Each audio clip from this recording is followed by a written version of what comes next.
삶을 살아가는 지혜의 측면에서 또 가장 중요하고 또 가장 어려운 것을 하나 꼽으라면 저는 이 관계의 지혜가 정말 어렵고 참 쉽지 않다. 지혜가 없구나. 이런 것들을 느끼게 됩니다.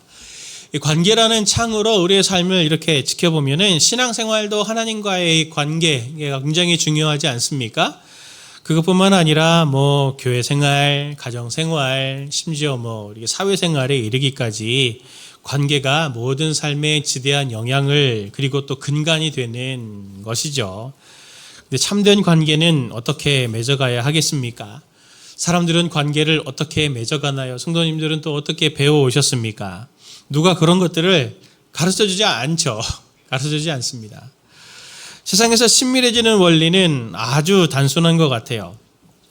그냥 제 표현대로 말하면 끼리끼리의 방식으로 이 관계를 맺어가지 않습니까?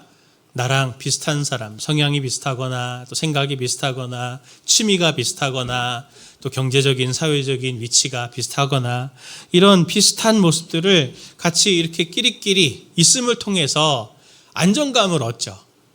그리고 내가 어디에 이렇게 소속돼 있구나. 그리고 또 나 혼자 살 때 되게 두려운 것들이 많잖아요. 그런데 주변에 있는 비슷한 사람들이 어떻게 따라가고 어떻게 행동하는가라고 하는 걸 보면서 비슷하게 그렇게 또 길을 내면서 이렇게 관찰하는 방식으로 끼리끼리 뭉쳐서 서로 안정감을 느끼게 되는데, 그거는 죄가 아닙니다. 그건 죄가 아니죠. 그것도 필요하고요. 그런데 그것으로만이 괜찮으냐라고 하는 질문을 해볼 수 있어야 됩니다. 왜냐하면 예수님께서 우리에게 말씀해 주셨던 대로 너희가 너희를 사랑하는 자만을 사랑하면 무슨 상이 있겠냐. 예수님께서 우리에게 그렇게 부탁하시지 않았습니까?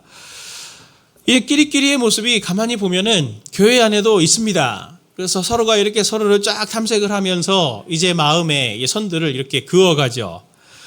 오늘 우리가 읽은 에베소 교회 상황도 비슷합니다. 에베소 2장 11절 말씀을 보면은 바울이 이렇게 말합니다. 그러므로 생각하라.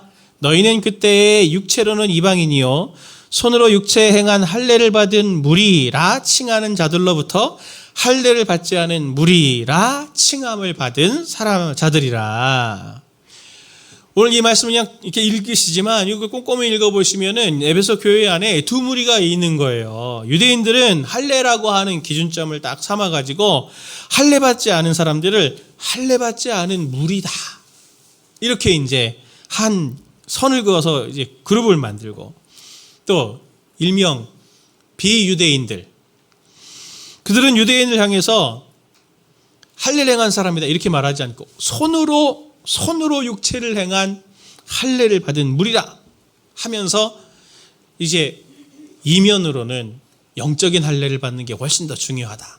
이런 주장들을 하는 한 무리들이 있는 거죠. 이 한 교회 안에 이 두 무리가 지금 이렇게 있는 겁니다. 서로에 대해서 다른 차이점을 기준으로 선을 긋고 낙인을 긋고 우리끼리 그리고 저들은 달라 우리랑 달라 이렇게 말하는 이 구분하는 것들이 있습니다. 오늘날 교회들 안에도 어떻게 가만히 보면 또 이런 비슷한 모습들이 우리 안에 있죠. 근데 그런 일이 일어나는 것은 앞에서 말씀드렸던 소속감과 안정감을 얻기 위한 것이기도 하지만 그래서 그런 일들이 또 일어나기도 하지만 그건 좋은 것이지만 또 한편으로는 왜 그런 선들이 생기냐면 성도님들 각자에게 살아온 삶의 그 여정들 속에서 각 사람들에게 생긴 관계의 상처가 작용해서 그런 선을 긋고 무리를 짓는 일들이 일어날 수 있습니다. 에베소 교인들의 경우가 그런 트라우마 때문이거든요. 왜 그러냐면 에베소 교회는 이단으로 몸살을 앓았습니다. 그래서 그 과정에서 이 불신, 갈등, 또 치리, 또 많은 상처들을 서로 이제 주고받고 하는 그런 상황들 가운데 있었기 때문에 서로 간에 이제 관계 속에 이 날카로운 선이 이렇게 쫙 있는 거죠.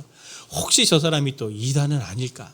다른 주장을 하는 것은 아닐까? 이렇게 경계심이 마음속에 이렇게 딱 이렇게 있는 겁니다. 성도님들 안에서도 한번 관계를 한번 생각해 보십시오. 내가 친숙한 사람, 또 사회에서 이렇게 처음 만나는 사람들일 때 특별히 어떤 사람들은 좀 더 빨리 친해지는 사람들이 있잖아요. 그런 사람들을 보면은 과거에 그런 비슷한 사람들과 좋은 기억들이 있는 사람들은 금방 마음을 열고 또 이렇게 같이 금방 이 식구, 한 동아리 또 친구 됩니다. 근데 어떻습니까? 너무 또 딱 보는 순간 가까이 하고 싶지 않은 사람들이 있죠. 예, 그런 사람들이 있습니다. 근데 그런 것도 가만히 보면은 뒤에 생각해 보면 앞에 예와 비슷하게 그런 비슷한 분들과 같이 좀 만나면서 이렇게 그 선입견 같이 딱 생겨가지고 저 사람이 또 나한테 이렇게 하지는 않을까, 상처 주지 않을까, 이런 것들이 있습니다. 과거의 아픈 기억들, 상처받은 기억들 때문에 그렇게 그 사람들에게 다가가는 것이 굉장히 용기가 필요한 경우들이죠. 저도 여러 교회를 사역하면서 여러 성도님들을 뵀는데 어느 교회나 다 이런 일이 있습니다. 뭐냐면 새 가족이 등록을 했어요. 그래서 이제 구역이든 교회마다 이름이 다르지 않습니까? 구역이든 뭐 사랑방이든 다락방이든 이렇게 해서 배정을 딱 했는데 이분들이 잘 적응을 못하는 거예요. 그래서 그분들을 이렇게 신방해 보면 여러 이유들 중에 여러 이유들이 있지만 어느 교회를 가나 공통적으로 이렇게 말씀하시는 분이 있습니다. 우리 교회는 순장이니까 예를 들면 이렇게 비유를 하는 겁니다. 우리 교회 그런 일은 없어요. 네, 비유입니다, 그냥. 네. 순장님이 우리 시어머니랑 너무 비슷해요. 네. 목사님, 말투도 너무 비슷해요. 그리고 또 우리 아버지랑 너무 비슷합니다. 어떻게 해요, 그거? 제가 어떻게 도와드려요, 그거를? 그분이 아버지가 아니고 시어머니가 아니잖아요. 예, 그분이 그런 시어머니한테 상처가 있었는지, 아버지한테 상처가 있었는지 제가 어떻게 압니까?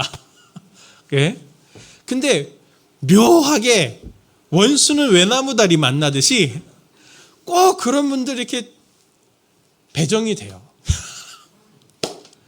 저는 그런 것들을 보면서 무슨 생각을 하냐면 하나님이 정말 이분을 사랑하시나 보다.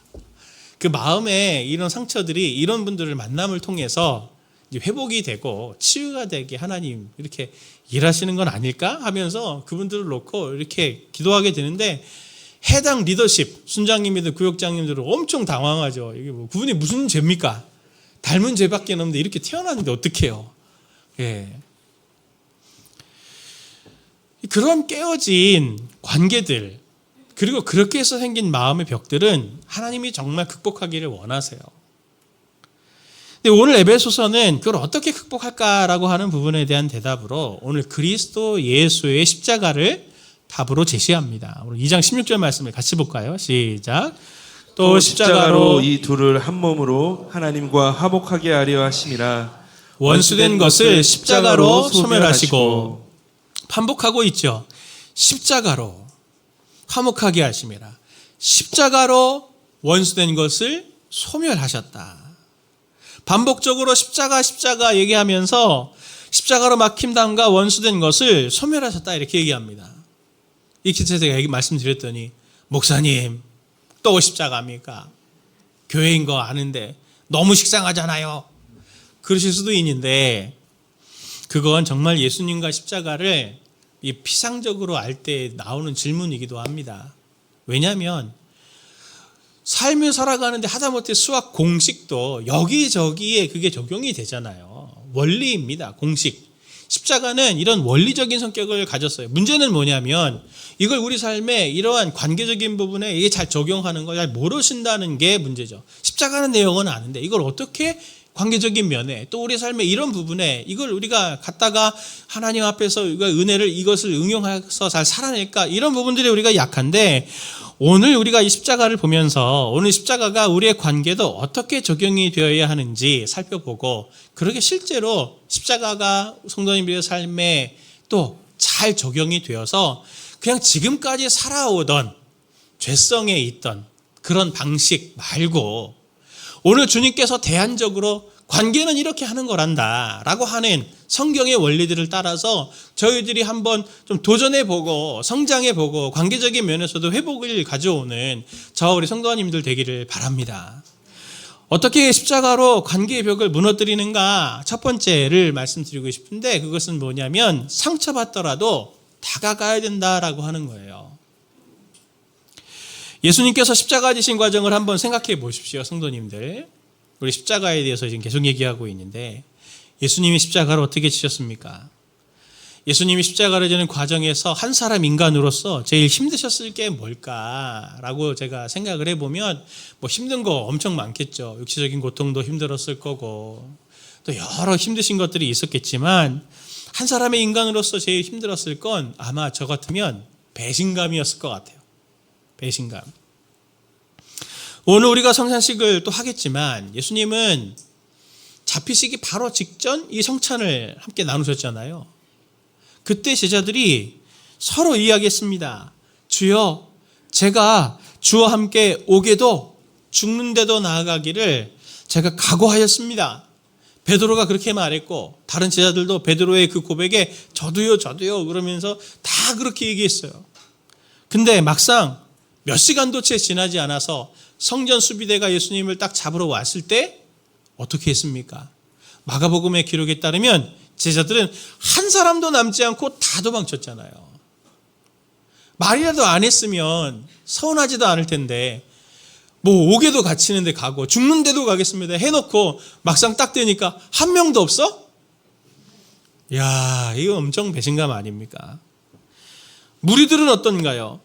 수많은 사람들이 일주일도 채 되기 전에 예수님이 예루살렘 성전에 들어오실 때 호산나 호산나 다윗의 자손이여 호산나 하면서 막 외치던 그 사람들이 지금은 돌변해가지고 예수를 십자가에 못 박아라, 예수를 십자가에 못 박아라 그렇게 외치고 있습니다. 그 사람들 중에는 분명히 있을 거예요. 예수님이 고쳐준 사람도 있을 거고 심지어 오병이어의 기적에 몇 명이나 먹었습니까? 5,000명 먹었잖아요. 5,000명이 적은 수입니까? 그 사람들이 분명히 예수님의 기적을 경험했음에도 불구하고 예수님이 이 억울한 모함과 고초를 당할 때 그 사람들은 다 어디 갔습니까? 진짜 예수님 배신감 들었을 겁니다. 목사인 제가 사역하면서도 제일 가슴 아픈 때가 이런 거랑 비슷한 상황입니다. 제가 교육자들과 또 순장님들과 성도님들과 함께 신앙생활을, 저도 신앙생활을 하는 거거든요. 저도 신앙생활을 하는 거죠. 목사지만 사역이기도 하지만 저에게는 또 저도 한 사람의 성도로서 신앙생활을 하는데 이렇게 같이 사역을 하다가 보면은 신앙생활을 하다 보면 성도님들이 우리 부교육자들이나 또는 저나 우리 순장님들 또는 각 부서의 이 부장님들 이런 리더십들을 마음을 몰라줄 때 마음이 제일 아픕니다. 제가. 저나 리더십들이 하나님이 아니잖아요. 미숙한 면도 분명히 있고요. 또 전능한 하나님이 아니어가지고 다 할 수가 없습니다. 그리고 때로는 그래서도 실수할 때도 있죠. 근데 그분들이 성도들의 그 어려운 순간들을 이렇게 그 전에 같이 울고 웃으면서 또 그렇게 잘 지내시고 하나님의 일하심의 은혜를 기뻐하며 막 이렇게 기뻐하고 즐거워하고 같이 공동체로 막 또 지내는 것 같다가 갑자기 삶에 어떤 이벤트가 생겨가지고 전하 리더십들이 기능적으로 어떤 성도님들에게 판단을 받거나 또 누구의 잘못이 아니지만 상황적으로 이런저런 상황들이 이렇게 얽혀가지고 오해를 받고 또 그 성도들이 이렇게 상처받고 힘들어하는 그런 일들이 생기면 제가 그것들을 보면서 진짜 마음이 아픕니다. 저도 또 그분들도 최선을 다했는데 이 상황 하나가 이렇게 딱 벌어져가지고 성도님들이 저렇게 저 한 분에게 저렇게 분노하고 화를 내고 힘들어 하실까? 저도 그렇지만 제가 아는 우리 순장님들 또는 우리 부장님들 또 우리 교육자들 정말 주어진 상황에서 정말 최선을 다합니다. 근데 막상 이런 일들이 딱 벌어져서 막 갈등 상황이 막 벌어지면 제가 어떤 생각이 드냐면 이 해수욕장 가셔가지고 모래 이렇게 한번 떠보신 적 있죠? 또는 물을 이렇게 떠보신 적 있죠? 어떻게 되던가요? 줄줄 빠져나가잖아요. 딱 그래요. 애를 쓰고 노력을 하고 관계를 이어보려고 해도 막 술술술 이게 다 빠져나가는 것 같아가지고 참 나는 너무 무기력하구나. 난 뭘 하는 사람인가. 이런 생각도 들고 또 어떤 때는 그렇게 내가 마음을 다했는데 이 정도밖에 우리 관계는 안 되는가 막 이런 생각이 들 때는 배신감도 진짜 저도 느낍니다. 한 사람 인간으로서 상처받는 거죠, 저도. 근데 저는 어떻게 다시 일어날까요? 리더십들은 어떻게 다시 일어날까요? 저의 경우는 예수님을 생각합니다. 예수님을 생각해요. 에베소서 2장 16절부터 17절 말씀 같이 함께 우리 보겠습니다. 시작. 또 십자가로 이 둘을 한 몸으로 하나님과 화목하게 하려 하심이라.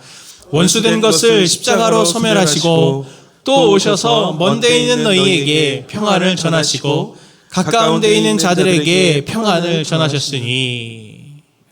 오늘 말씀 보면 예수님에 대해서 말하는데 예수님이 십자가를 지신 다음에 어떻게 하십니까?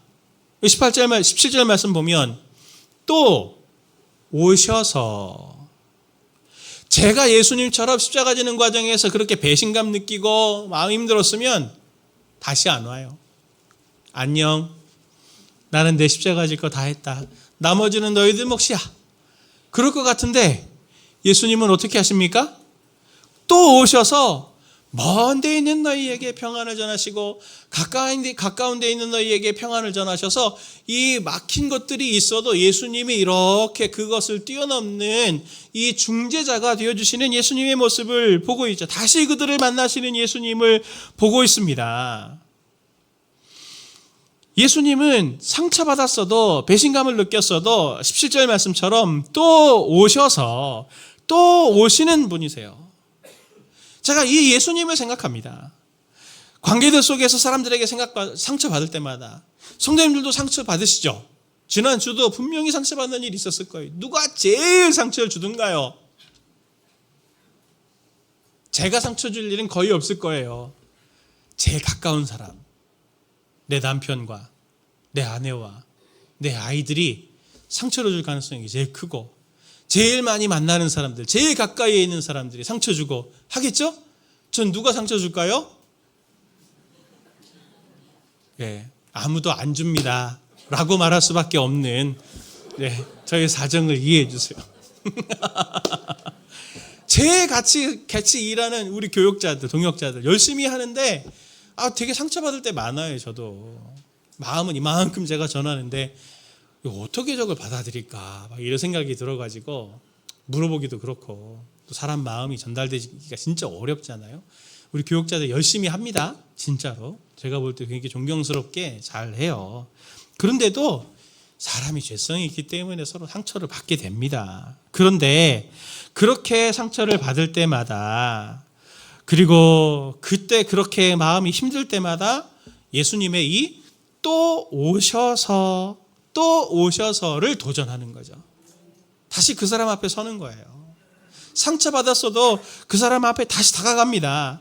그래서 다가가서 그분이 마음이 어렵고 나 때문에 힘들고 이런 일이 있으면 제가 먼저 다가가서 미안합니다. 제가 미숙해서 힘이 없어서 미안합니다. 죄송합니다 하고, 오늘 처음 만나는 사람처럼 자존심 버리고 그들에게 손을 내밀어요. 다시 그에게 전혀 상처받지 않은 것처럼 한결같이 그 사람의 어떠함은 그 사람의 몫이고, 나는 하나님 앞에서 나의 사명, 섬김, 그것을 감당하려고 하는 태도를 갖는 거죠. 이것이 가장 실질적인 자기를 죽이고 십자가로 다른 사람들과 관계하는 법입니다. 무조건 저 자세로 가라는 말씀 드리는 게 아닙니다. 상처받는 거 이거 받고 안 받고가 중요한 게 아니고 난 나의 몫을 한다라고 하는 거죠. 그 과정에서 자존심 상하는 일이 있어도 감수를 하는 겁니다. 왜 그러냐면 생각해 보세요. 예수님이 십자가 생각해 보십시오. 예수님이 죄가 있어서 십자가를 지셨습니까? 잘못하신 것이 있어서 십자가 지신 겁니까? 예수님에게 십자가는 사명이었잖아요. 하나님께서 그에게 맡겨 놓으신 사명이었습니다. 마찬가지로 우리에게도 하나님께서 이 관계들 속에 하나님께서 엮어주신 것에는 하나님의 뜻이 있지 않겠습니까? 그 관계들 속에서 내가 마땅히 해야 될 몫을 감당할 때, 그게 내가 왜 그렇게 해야 돼? 내가 이렇게까지 해야 돼라고 하는 마음이 생각이 들더라도 그 자존심을 꺾는 그게 바로 십자가, 죽는 것이잖아요. 내 자아가 죽는 그것을 경험하고 실천하는 게 바로 이런 방식. 상처받더라도 다시 그 사람에게 다가가는 방식을 통해, 그리고 나는 나의 몫을 상처받더라도 하겠다라고 하는 이걸 통해서 하나님의 뜻이 이루어지고 십자가로 관계하는 것들이 구체적으로 구현되게 되는 겁니다. 제가 교회 안에서 자라면서 교회 여러 말들이 있지만 돌아다니는 말들, 교회 안에만 돌아다니는 말들 중에 제가 안 좋아하는 말들 어록이 있습니다. 그 중에 하나가 뭐냐면 불각은 불가원이라는 말이에요. 불각은 불가원. 너무 가까이 하지도 않고 너무 멀리 하지도 않는다. 근데 대상이 누구냐면 보통은 목사예요.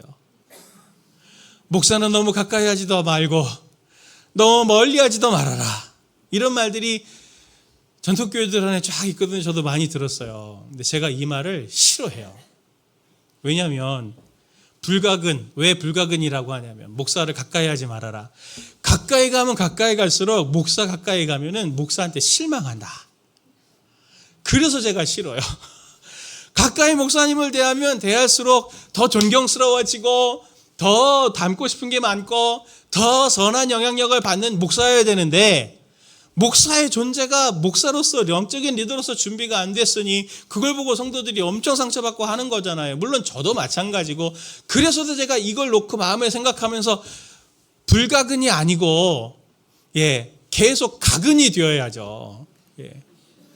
가근이 되어야죠. 더 목사님한테 가까이 가서 배울 게 많다, 배울 게 많다. 그런 목사 되게 해주세요. 제가 그렇게 하나님 앞에 계속 기도하는데, 제가 이렇게 전화를 드리면은 성도님들 어떻게 반응 보이십니까? 목사님 무슨 일이십니까? 그리고 뵙자고 그러면은 딱 오셔가지고 제가 뭐 잘못한 게 있나요? 제일 먼저 그거 얘기하세요. 제가 뭐 실수한 게 있나요? 잘못한 게 있나요? 제가 마음이 속상해요. 제가 무슨 학교 선생님입니까? 선생님들도 요즘 이렇게 안 혼내시는데 제가 막 혼내는 사람이 아니잖아요. 근데 그런 정서가 이렇게 잡혀 있는 거죠. 그러면 안 돼요. 불가원하면 목사부터 멀면 멀수록 은혜와 말씀으로부터 더 멀어지는 거잖아요. 그러니 적정한 거리를 유지해라, 그런 얘기들이 있는데 전 제일 이걸 싫습니다. 이게 그래서 계속 도전하려고 그래요.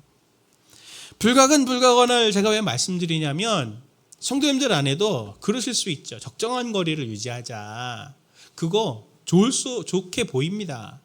그리고 안전해 보여요. 안전에는 보일 수 있지만 여기 불가근 불가원에는 숨겨져 있는 치명적인 위험이 있습니다. 그것은 뭐냐면 그런 관계들 속에는 기능만 남는다고 하는 거예요. 기능만 남아요. 절대로 그런 불가근 불가원이 작동되는, 원리로 작동되는 공동체는 공동체, 가족이 될 수 없습니다. 성도님들의 가정이 또 영적인 가족인 교회가 기능만 남았다고 생각해 보십시오. 어떻게 되겠습니까? 끔찍하지 않나요?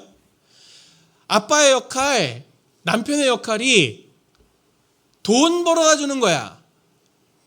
그걸로 끝난다고 하면 괜찮습니까? 엄마의 역할이 빨래 해주고 밥 해주고 청소해주는 역할이다. 그게 엄마의 역할이야. 그렇게 생각하면 괜찮습니까? 안 속상해요, 그게? 그게 가족입니까? 그런데 영적인 공동체인 교회에도 그 비슷한 현상들이 생기고 있는 거죠. 우리 안에는 같이 어울리다 보면, 관계하다 보면, 그것이 가정이든 교회이든 어디이든 계속 죄성이 완벽한 사람들이 아니기 때문에 상처 주고 상처 받을 수 있습니다. 그걸 당연하게 여기고, 그런 일이 생길 때 이걸 어떻게 다루어야 할까라고 할 때 다시 그 사람 앞에 서서 내 몫을 감당하겠다라고 하는, 그걸 통해서 회복이라는, 그리고 하나님께서 주신 제2의 하나님의 나라의 회복된 관계의 원리가 우리의 삶에 새롭게 구현이 되는 것이죠. 이걸 꼭 놓치지 마시기를 바랍니다. 다시 서기, 다시 그 사람 앞에 서기, 상처받았다고 피하지 않기. 두 번째로 십자가로 관계의 벽을 어떻게 무너뜨리는가. 상처받을 때 재빨리 예수님을 개입시키라는 겁니다. 앞에도 말씀드렸지만 그 사람 앞에 계속 서는 거, 상처 준 사람 앞에 서는 거 쉬운 일 아닙니다. 그렇죠? 다 경험 있으시잖아요. 그리고 사랑하고 싶고 용서하고 싶어 하는데 문제는 뭡니까? 안 되죠. 안 됩니다. 근데 다시 제가 드리는 말씀은 십자가를 생각해 보십시오. 십자가란 단어를 생각해 보세요. 누가 죽음의 형틀이고 모욕과 멸시와 상처 그 자체인 십자가를 지고 싶어 하겠습니까? 십자가로 관계하는 것은 우리 힘으로는 할 수가 없어요. 그래서 우리에게 예수님이 필요하신데 이것에 대해서 에베소서 2장 14절과 15절이 이렇게 말합니다. 우리 세 번역으로 14절 15절을 같이 봅니다. 시작. 그리스도는 우리의 평화이십니다. 그리스도께서는 유대 사람과 이방 사람이 양쪽으로 갈라져 있는 것을 하나로 만드신 분이십니다. 그분은 유대 사람과 이방 사람 사이를 가르는 담을 자기 몸으로 허무셔서 원수된 것을 없애시고 여러 가지 조문으로 된 계명의 율법을 폐하셨습니다. 그분은 이 둘을 자기 안에서 하나의 새 사람으로 만들어서 평화를 이루시고 아멘.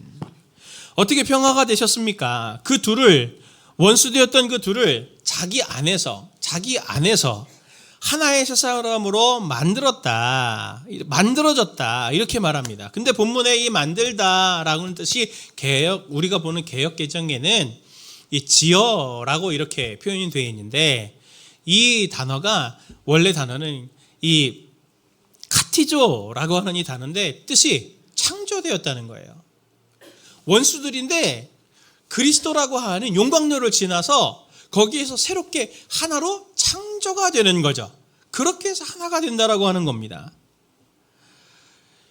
이게 우리가 관계를 해나갈 때 굉장히 중요한 열쇠가 되는 거죠.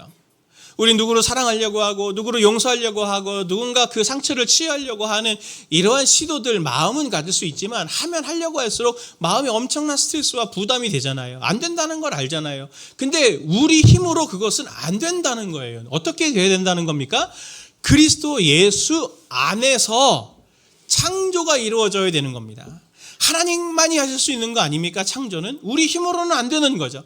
그리스도께서 우리를 새롭게, 우리의 마음을 새롭게, 우리의 존재를 새롭게 창조해 주시는 일들을 거쳐야만 우리가 그렇게 할 수 있는 사람이 되는 거죠.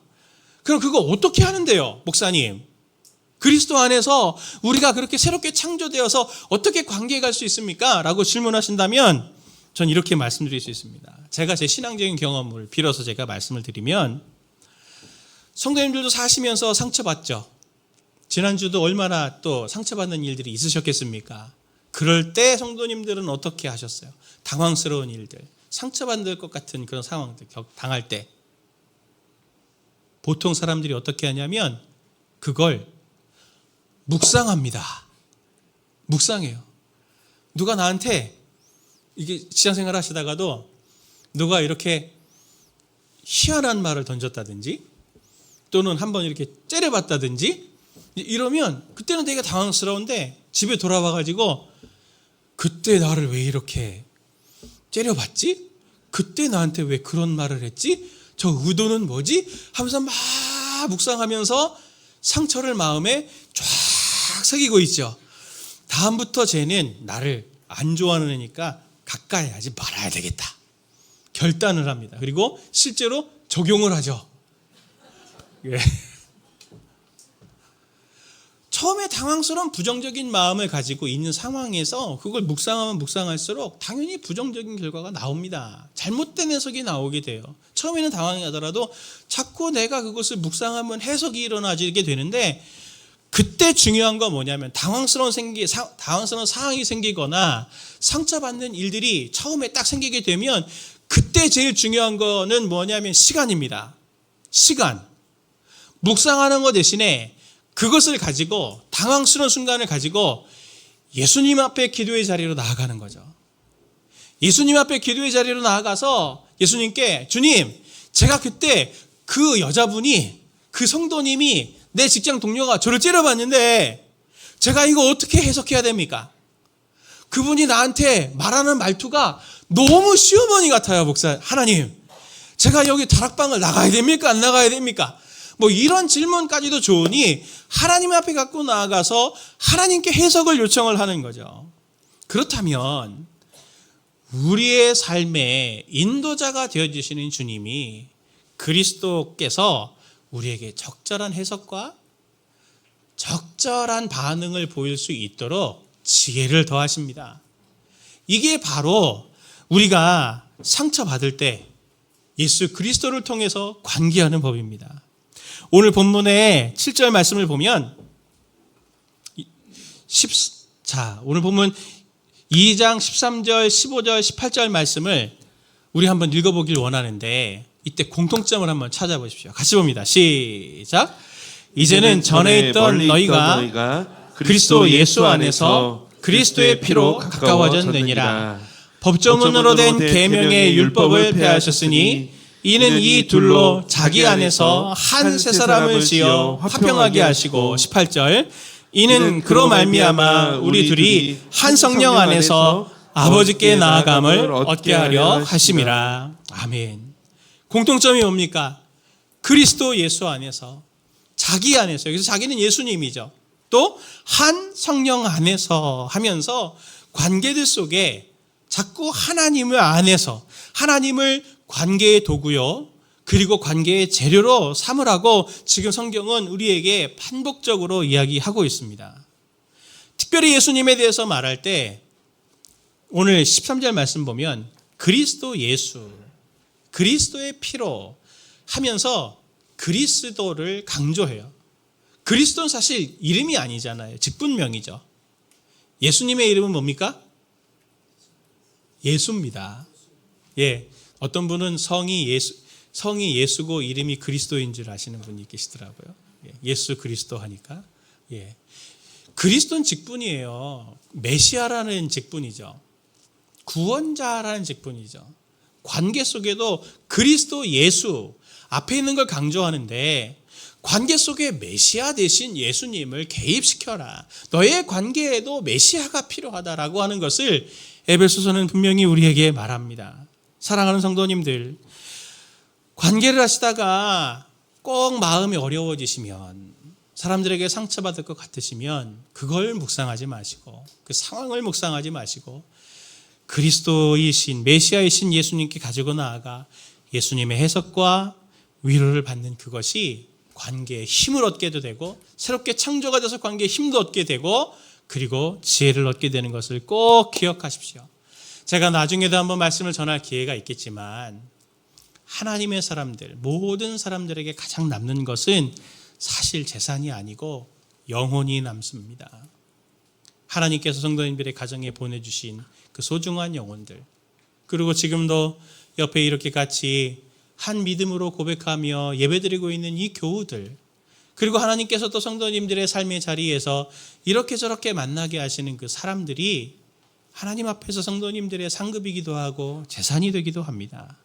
오늘 우리가 성찬을 이렇게 드려갈 때 성찬이 사실은 예수님의 피와 살을 통해서 우리가 한 가족 되었다라고 하는 것을 고백하는 행위이기도 하잖아요. 성찬을 받으면서 우리의 죄를 생각하는 것도 중요하지만 오늘 우리의 관계를 성찬을 통해서 점검하면서 예수 그리스도를 통과하십시다. 그래서 우리의 관계 속에 하나님의 그 창조의 능력이 내 관계의 능력이 되어져서 정말 우리 가족 관계, 교우 관계, 인간 관계, 이것들이 예수 그리스도의 회복되는 관계로 맺어가는 힘이 생기는 은혜가 있길 예수님의 이름으로 축원을 드립니다.